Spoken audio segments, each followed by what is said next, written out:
Chief Godlove ameonekana hataki tena masiara na watu ambao wanamsema kwamba amefilisika.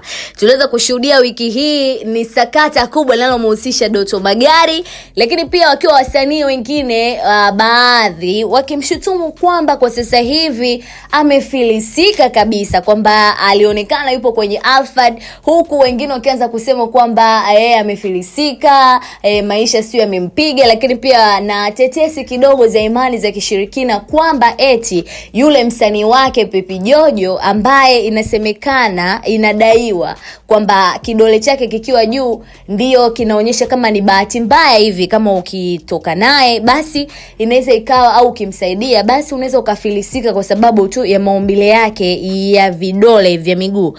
Hiyo limekuwa ni tofauti sana, kwa sababu Chief Godlove ameweza kuposti akionyesha jinsi anashusha gari zake alizozisafirisha kutoka Bongo mpaka Kenya, kule Nairobi, akiwa na Maybach yake kama kawaida, lakini pia Bugatti lake, kwamba ameonyesha kwamba tu kwamba kama bado wanasubiri afilisike basi kazi wanayo, still yuko on top na hata hana muda kabisa wa kuwa maskini, akisema kwamba bifu analolitengeneza ni kwamba watoto wa kijijini pamoja na mtoto wa mjini, kwamba yeye ni mtoto wa kijijini lakini hata tishwa na watoto wa mjini. Hao ni wakina nani? Kama kina Doto Magari, kwa sababu wengi sana ndio walikopo wanazungumzia, especially hata Doto mwenyewe amesema kwamba subiri kwanza inyeshe tuone panapovuja, utakuja tu kumsema mwenye magari. Ndipo alipoamua kuonyesha kwamba magari ni ya kwake na ameweza kutoka nayo Bongo mpaka Kenya kwenda tu kuenjoy nayo.